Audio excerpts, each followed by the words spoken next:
जब तक ये विजुअल्स आ रहे हैं बढ़िया से, हर्षदा के पास चला जाए और जान ले जाए आज के सारे important stocks in news. Harshada, good morning. Good morning Ashish. Pharma कंपनियों पर नजरें रहेंगी। एक तो डॉक्टर रेड्डीज के नंबर्स आज शाम को आएंगे, उससे पहले लुपिन पर हम पहले रिएक्ट करने वाले हैं। तो लुपिन के केस में ये हुआ है कि मुनाफा 52% बढ़कर आया है 359 करोड़। हालांकि एक्सपेक्टेशन से काफी कम है क्योंकि 498 करोड़ का अनुमान था। रेवेन्यू 12% बढ़ा जरूर है, 4960 करोड़, ये भी एक मिस है। 5000 करोड़ के ऊपर के रेवेन्यू का अनुमान था। एबिटा में 72% तक की ग्रोथ है। ये इनफैक्ट एक्सपेक्टेशंस को मीट कर रहा है या फिर बीट कर रहा है। 996 करोड़ के आसपास का फिगर। मार्जिन्स भी बेहतर है, करीब 20% तक के। दिक्कत कहाँ हुई है? यूएस बिजनेस में कंपनी ने डिलीवर किया है करीब करीब $209 मिलियन की revenue. Quarter on quarter decline है, लेकिन ये लोअर एंड ऑफ गाइडेंस को मीट करती हुई दिखाई दे रही है। इंडिया कारोबार में सिर्फ 8% तक की ही ग्रोथ देखने को मिली है। हालांकि ग्रोथ मार्केट्स यानी कि ईमिया में करीब करीब डबल डिजिट ग्रोथ देखने को मिली है। एक दवा की जो आप बात कर रहे थे, ये ग्लोकोमा ट्रीट करने वाली दवा है और ऑक्यूलर हाइपरटेंशन, उसको अप्रूवल यूएस एफडीए से मिल गया है।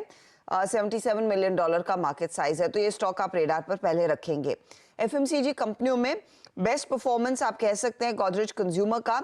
लॉस जरूर दिखाई दे रहा है 1893 करोड़ का, लेकिन यहाँ पर वो इन्होंने जो डाइवेस्टमेंट किया था उसका एडजस्टमेंट है, उस लिहाज से एक एक्सेप्शनल लॉस आया है 2375-76 करोड़ के आसपास का। रेवेन्यू करीब 6% बढ़कर आया है 3385 करोड़, उम्मीद से बेहतर। एबिटा में 18% तक की ग्रोथ है 755 करोड़, ये भी उम्मीद से बेहतर है। मार्जिन्स आए हैं 22.3%। डोमेस्टिक ऑर्गेनिक वॉल्यूम ग्रोथ 7%, 6 से 8% के अनुमान के सामने, और ओवरऑल वॉल्यूम ग्रोथ आई है 12%। इंडिया बिजनेस में वॉल्यूम ग्रोथ 15% है।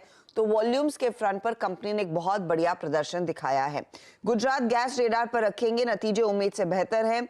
मुनाफा 86% बढ़कर 409 करोड़ पर आया। 5% की ग्रोथ रेवेन्यू में जरूर है, 4134 करोड़, और एबिटा करीब 47% बढ़ा है 591 करोड़। मार्जिन्स भी बेहतर हैं और यहाँ पर एक बीट है। हिंडाल्को पर नजरें रहेंगी क्योंकि इसकी सब्सिडरी नोवेलिस के नंबर्स आ गए हैं, जहां पर मुनाफे में 6% तक की वृद्धि है। हालांकि रेवेन्यू दबाव में है। कंपनी ये मेंशन कर रही है कि एडजस्टेड एबिटा में करीब करीब 28% तक की ग्रोथ देखने को मिल रही है। उस लिहाज से स्टॉक हिंडाल्को वाला आप रेडार पर रखेंगे। तो ये कुछ कंपनियां हैं जहां पर इनफैक्ट आप रिएक्शन के लिहाज से HPCL भी रेडार पर रखेंगे, जहां पर बोर्ड बैठक में बोनस पर विचार होगा। 9 तारीख को दरअसल बोर्ड बैठक होने वाली है, यानी कि 2 दिन में। और दूसरी कई छोटी कंपनियां जिनके नंबर्स आए उस पर भी हम रिएक्ट करेंगे।